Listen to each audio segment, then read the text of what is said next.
It's definitely something that I really like about the tabletop scene in New York. It's just very, very welcoming, and to be honest, board games as a format just really facilitates it quite nicely, just because of how casual and like slow it is, I guess.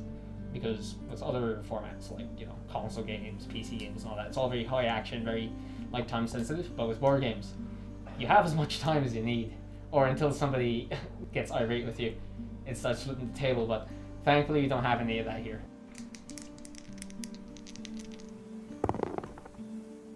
Board game culture really was not really nerd culture per se, it was more of a family activity. It was more so the case that board games generally were associated with Christmas time, Thanksgiving, stuff like that. But once the more you got less into board games and more of tabletop games in general, so the likes of Warhammer or Dungeons and Dragons, that's when you started shifting into the nerdy parts of it. But overall, board games as a whole has actually remained fairly nice as a family thing. It's gone from sitting rooms and families to youth centers, and now obviously it's a lot more prevalent around here in the third level. We went from board games to party games from consoles, but now as with many things, things tend to go in loops. I'd say Big Bang Theory is a great example of this, where they really promoted geek culture to everyone. It's like, hey, a board game doesn't seem so bad. This one actually looks kind of fun, and obviously trends like that take some time to develop, and it just so happens people around their early 20s have started picking up again. I started off as a Magic the Gathering player, and as time went on, I realized how much board games have to offer, how kind of undervalued they are. I visited Finland a few years ago. I played a game called Seven Wonders. It's a rather light game, like anyone can kind of learn it in 10 minutes and play along. They figure it out as the game goes along, and that was kind of like a watershed moment for me. I was like, wow, this is what board games have to offer. That was just kind of the start of it, really. My personal collection kind of grew from there. As I was still involved with GSOC at the time, I think the board game inventory needs to step up. The GSOC budget was there, we made some improvements, and the board game scene has really taken off since then. But yeah, there's plenty to choose from now, I believe. Appeal and simplicity of board games makes it really easy for somebody who has absolutely no experience with gaming at all, whether it be video games, board games, doesn't matter. If they have absolutely zero experience, it's very easy for them to just walk down to our tabletop nights and be like, oh, this looks fun, can I have a try? And very thankfully, we've really fostered a really nice community of very helpful members who are just very open to having somebody sit down at the table, explain the rules to them, and really take their time and guide them through the rules of the game. In previous weeks, we've had to create more tables for people to sit just because there was such high demand. So the pandemic definitely has helped in terms of getting the classics back, but I feel like it definitely might have hindered the progress of some more niche ones. So obviously, in Europe actually has a very strong board game scene. You have a lot of innovation coming out of Germany, Denmark, Finland. Because of the pandemic, from the people I've heard, it's just been a lot harder to share your ideas with people, because usually people would pitch their new games either on conventions or demonstrations and that kind of thing. But as a result of the pandemic, everything had to be forced online, so a lot of people who wanted to showcase things physically sort of had a bit of trouble doing that. Obviously, COVID pandemic has kind of impacted people's ability to meet up, but in terms of gaming online, even, it's a big thing. You have Board Game Arena now, you can play online for free, basically. There's a bunch of games there. Tabletop Simulator, it's on Steam. That's basically, you buy it once and you can download as many. Through the pandemic, people who are passionate enough have had options.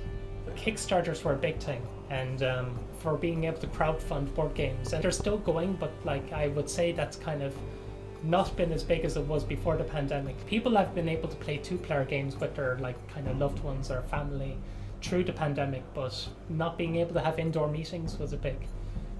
One of the things that people definitely did mention about the pandemic playing board games is while playing tabletop sim is nice, the atmosphere of actually sitting opposite somebody and enjoying board games isn't there really. So being able to really reach out and just have a laugh with everyone, it's something that you can't really replicate. So in terms of virtual board games, I wager that would go on its separate path to physical ones, because innovation doesn't stop. You're always going to have those creatives coming out with new and interesting ways to do tabletop in the physical sense. But in terms of a virtual sense, tabletop sim will have its own systems and community effectively going forward. And as virtual reality starts becoming more of a thing, who knows what that'll do for the board game scene, because VR is the ultimate form of immersion. We're excited to see where it goes, but wherever the dice lands, I suppose. In the last couple decades, there's been great kind of improvements in terms of games design. There's one game that's considered the big moment for board gaming. It's a game called Settlers of Catan. And after that, that's kind of when big board game scenes started showing up, like conventions in Germany. There were big step ups to improve game design, mechanics. For example, there was another game called Dominion, and that created an entire genre called deck building games. And entire new spin-offs of that were created. So new genres are showing up all the time.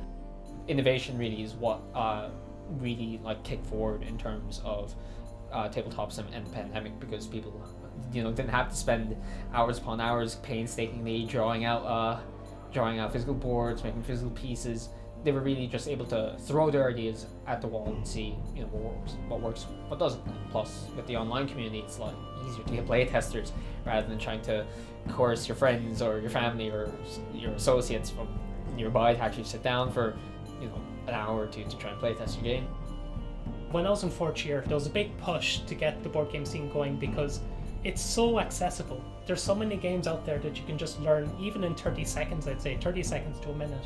So there was a big push to motivate people to show up. I wrote an article for Unfuckle. It was an entire page, basically, of kind of describing where the scene was going, the games we had here to offer. The social aspect of board games has definitely been the most important part, because when you're trying to make friends in a new place, usually cooperation or friendly competition is something that really helps out. So a lot of the friends I've made over the years were made over a tabletop, effectively. It creates new bonds and new friendships, and that's something I really cherished.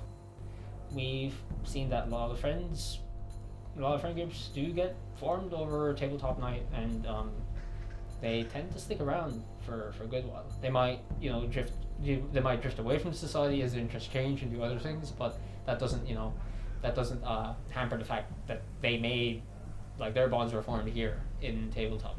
That's something we can be proud of as a society, because while playing games is our primary mission, our secondary mission as well is just to build a space where people are comfortable and can be social, because the social aspect of games is just as important as the game itself, because you can play a game all you want, but if you're not having fun, then it's worth playing.